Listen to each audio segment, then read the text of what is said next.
This is TWiT. Now, this isn't a desktop. This isn't a laptop. These aren't accessories that you're going to need on a daily basis. We just thought that as you're looking at your back-to-school loadout, you may want to include a couple of tools that can do interesting things. Come on, Padre. This is for the college pranks. This is, yeah, it's college. Stop trying to hide it. Okay, yeah, this is college prank time. One of the things that I love is the fact that we've all got our mobile devices now. These are incredibly powerful computers. They allow us to reach out into the world, pull forward any information we need, any information we want. But there is one feature that a lot of Android devices have that most of us never use.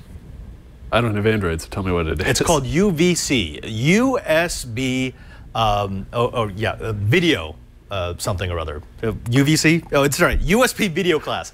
The whole idea is it's a way to connect external video input devices into your phone. Now, you need a couple of things to make this work. It has to support OTG, that's on the go. That's the ability to connect a USB host device to your client. And vice versa. And you also need UVC. Not all phones do it. You're going to have to check the spec on your phone. Like, for example, my OnePlus One doesn't do it.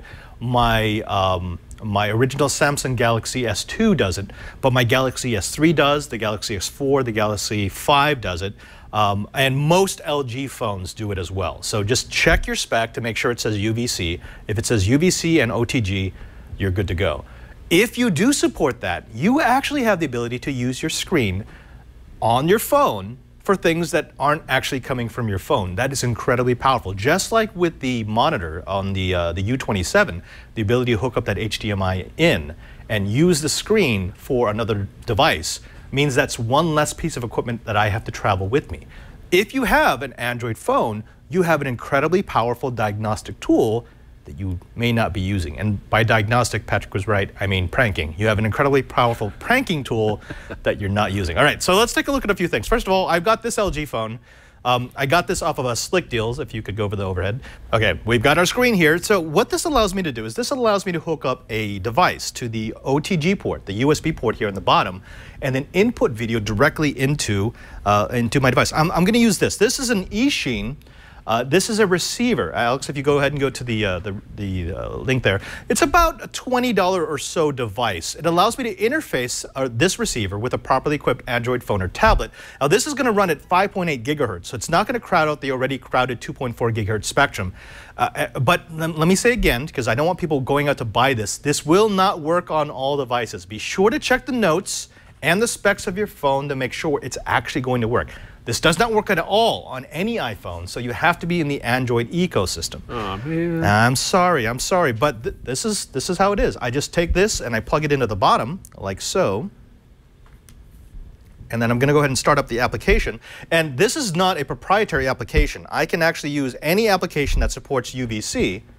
And what I should get is I should get static. Okay, so this is now receiving.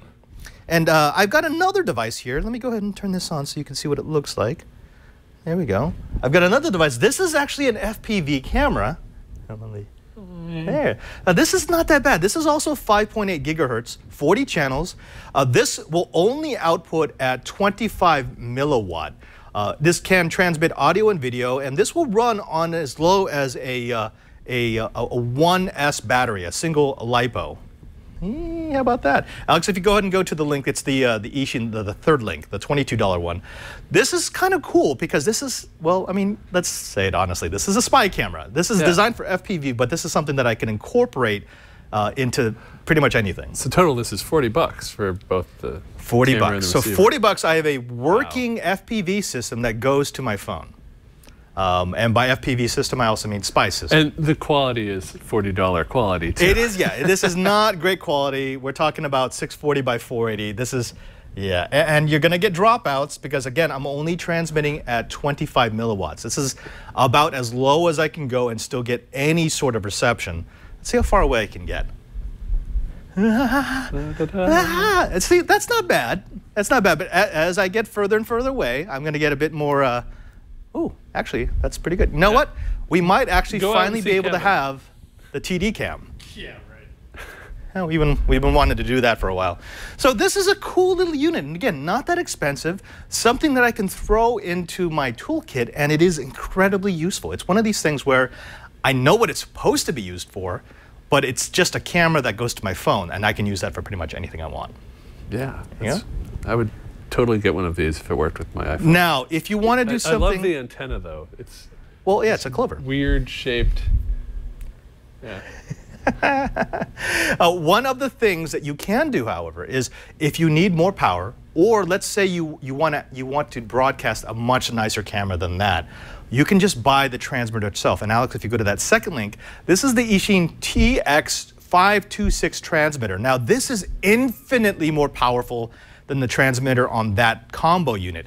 This, again, outputs 5.8 gigahertz. It's 40 channel, but I can output 3 different power levels. So 25 milliwatts, which is what that is, 200 milliwatts, or 600 milliwatts. So I can really push up the power when necessary. And this is, if you've watched any of our quadcopter episodes, this should be familiar.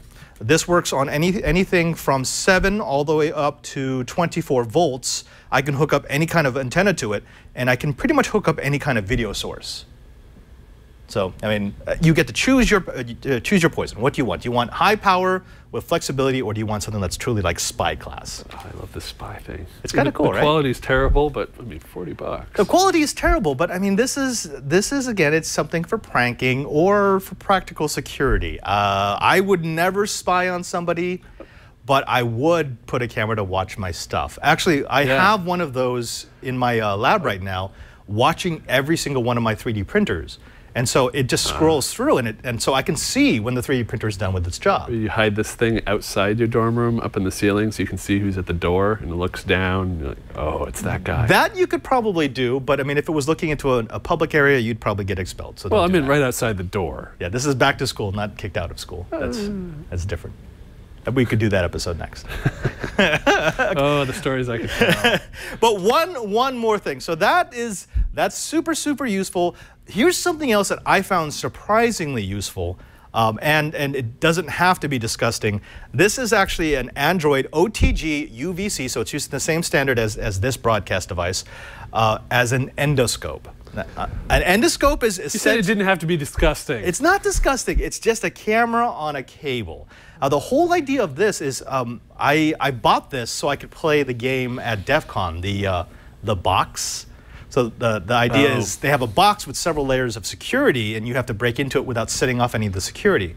Well, one of the things that people will do is they'll make a small hole in the side of the box, and you can push in this little endoscope and then kind of wiggle it around to see what's inside the box. What's in the box? What's in the box. But it's also incredibly useful anytime I need to get eyes on something that might be in a really bad angle. I mean, and this is the shorter cable. Go to the link for this one. This one was under 20 bucks. When I bought it, I think it was 15. So the price actually fluctuates quite a bit. And it comes with a couple of accessories. You've got a hook so that you can like reach in, use the camera to grab something and then pull it out. It's also got a side mirror, so you can actually look down towards the side rather than forward. And there's a light illumination. There's an LED ring around that camera so that when you plug it in, you can actually light up dark spaces. So this is not a boroscope, it's an endoscope? It's an endoscope. That means it goes inside people. No, not necessarily. We're going to do that now. No. Okay, so same. It's the same. I'm also looking at the size of this, and this may seem small to you. It seems really thick to me, and maybe that's because I have a colonoscopy scheduled in a month and a half. Oh, you do realize that the one they're going to use for you is way bigger, right? God. It's way bigger. Oh, this is the worst episode ever. Now, I also have a control here, and it allows me to go dim or bright. I will say that heats up really quickly, so if you don't need the light, you want to turn it down as low as possible. It's not well focused because, of course, it's designed to be really, really close to things. But so we can stick it. Yeah. Yeah, that's it. No more than that, please. Yeah. That's fine. But like, for example, you know, Patrick, Oh, it's Padre. Stop. No, I mean, look, it's going to help you see any sort of microelectronics. You know, you need to check out circuit board traces. This is actually not a bad tool to do it. And that the little LED light ring does also help. But then, you know, naturally, you probably can, No. you know, like. I'm I'm not looking at my So, monitors here. hey, I'm just looking at Patrick, you. No. have you ever No. wanted to see what's inside your ear? Yes, but we don't need to show that. Oh, look, see, look, my ear's relatively clean. All right, see. This is technology. I'm this not is touching that now. This is wearable technology. Like you know what? I actually might need an ear cleaning. That's not so great. I might wanna talk to Jason about that. That's. Oh my god. I did bring alcohol swabs though, so or there's also. No. No. No. Look, show off your fillings. Oh yeah, it's filling. Yeah. Right? And I've got the dentist later Okay, today, if you're gonna have an so- endoscope, that's gonna happen. I'm sorry. That's just how it works. And by the way, you're gonna be sedated, so you're gonna be fine. I Don't worry know. about it. This is the most uncomfortable episode ever on this network. Of all shows. That's going on the highlight All reel. shows. Thank you, ladies and gentlemen. And this has been the final episode of Know How. Thank you very much, Thanks for watching everybody. Know How. We're canceled. Okay, look, Yikes. look. I'm messing around, but you can see where this might be a nice addition to your toolbox, right? It's not that expensive. It's actually really, really small.